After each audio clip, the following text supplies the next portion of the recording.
The world is full of rules. Even as we speak, there are countless laws being broken, and enforcers are trying their best to catch the lawbreakers. But these days, most crimes are usually pretty straightforward. We all know that killing someone, stealing, or harming others is wrong. So when these things happen, it's easy to agree with the punishment given out. However, this wasn't always the case. Welcome back to the channel. Today we're going to look at 7 of the most bizarre ancient laws you won't believe actually existed. And some of these will make you wonder if the justice system has really come that far, or maybe take a trip down memory lane where you broke one without even knowing. Number 7. The woman's worth in the Ottoman Empire. Women could only be worth 3 times the value of the dowry they brought with them into the marriage. If she were found to be worth more than her dowry, then she would have to pay the difference in silver coins. This means that if a woman was considered very beautiful, she could be worth a lot of money. And it also means that less attractive women could go negative, meaning that they owed their husbands money because they weren't worth as much as they had paid for them. Talk about a harsh lesson in beauty standards. In medieval Germany, a man could only be put on trial if 2 witnesses were present to tell exactly how the crime was committed. That's right, the jury needed to hear the details of the crime from start to finish from someone who was there. No telling parts of the story. It's hard enough to find one witness willing to testify against another person, let alone 2 people willing to give every last detail of the crime. Imagine having to relive the whole thing over and over again while you're on the stand. Ancient Thebes once made a law that decreed everyone must wear sandals when they went out in public. Apparently, they didn't want anyone caught dead in regular socks. Why? Nobody knows. Some say it was for hygiene reasons, but nobody knows for sure. What we do know is that if you were caught walking around without your sandals on, you were subject to a fine. How much?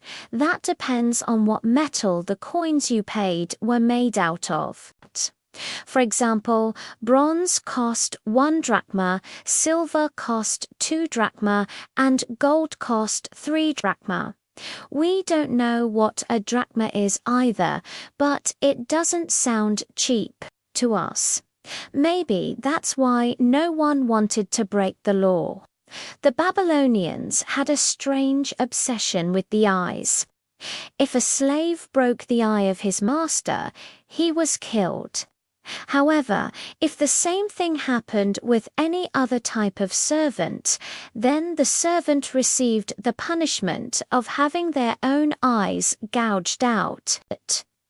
Now, that is an eye for an eye situation. They also used to remove the offending eye immediately after it was injured, presumably to prevent infection. No word on whether or not they re-enslaved those whose eyes were removed.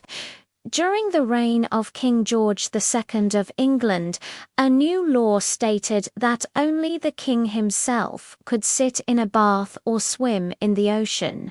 Oh yeah, why? Well, swimming was seen as a privilege reserved only for the royal family. The law said that anyone else caught swimming would be fined 1 shilling for each offence. So, if you went swimming more than 4 times, you'd be better off paying the 5 shillings fee for the entire week. You'd think a poor fisherman would have a few things to say about that one. It was illegal to sneeze in the streets of ancient Rome. If you were unfortunate enough to sneeze while out and about, you were expected to step aside and let others pass so as not to offend them with your bad manners. This law remained in effect until the 14th century. Just imagine the chaos of trying to walk down a busy Roman street while people were sneezing all over the place. The smell alone would be enough to make you hold your breath, let alone the chance of getting sneezed on. If you lived in ancient Athens, you couldn't leave your house without first making sure it was locked properly. That sounds like good advice these days, but in those days, it was actually a law. If a house was robbed and the owner had not taken proper precautions, then they would be fined. Additionally, if an unmarried woman left her house without permission, she would be fined as well. Apparently, back then, women were expected to stay home and spin wool while men took care of business outside. That sounds like a bit of a gender role reversal, huh? One time in ancient Greece, an artist named Euphronios got into a bit of trouble with the law. He was charged with hubris, which basically means he got too big for his britches and thought he was better than everyone else. The charge was apparently so serious that authorities banned his work and wouldn't allow him to display it in public. It was actually such a big deal that they confiscated all of his art and smashed it. Talk about an epic fail. The worst part is that nobody knows what this guy looked like or what he made because all his art was destroyed. Can you imagine being known for one thing and then having all of your work destroyed? It would be like if Michelangelo was alive today and someone destroyed the David statue. One of the strangest laws ever enforced in the United States was the Alien Land Act of 1923. This law prohibited anyone who was not a native-born U.S. citizen or a member of the First Nations peoples from owning land in the country. Even if you were a legal immigrant, you were still barred from owning property under this law. There were several reasons for this. For one, many Americans feared that immigrants were taking jobs away from native-born citizens. Additionally, there was a lot of prejudice against Asian immigrants, particularly those from China and Japan. The Alien Land Act was meant to prevent these immigrants from becoming too powerful by restricting their ability to own land. However, it did not stop immigrants from leasing land from someone who was eligible to own it. This led to a lot of shady dealings, where native-born Americans would lease their land to immigrants for a very high price.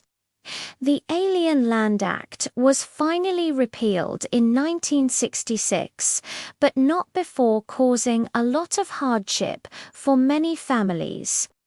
It was illegal to whisper in the House of Commons. Back in the day, members of Parliament were not allowed to engage in any form of side conversations during debates. Whispering was seen as a sign of disrespect and was punishable by a fine. Nowadays, though, things are a lot different. Members of Parliament can talk all they want as long as they're not disrupting the debate. If you were convicted of witchcraft in Salem, Massachusetts in the late 1600s, your punishment depended on the severity of your crime. If you were accused of practicing witchcraft, you would be put on trial, and if found guilty, you would be fined and imprisoned. However, if you were accused of the more serious crime of consorting with the devil, you could be put to death. If you were a baker in ancient Rome, you had to follow a strict set of rules to ensure that your bread was up to par. Your oven had to be a certain size, and you could only bake your bread at night. Additionally, your bread had to be a certain weight, and it couldn't have any holes in it. If your bread didn't meet these standards, it could be confiscated and you could be fined. These laws were put in place to ensure that the citizens of Rome had access to affordable and nutritious food. All right, folks, now it's time to hear from you. Which of these laws did you think was the strangest? Let us know in the comments below. And if you enjoyed this video, don't forget to leave us a like and subscribe for more content. Thanks for tuning in, and we'll see you next time.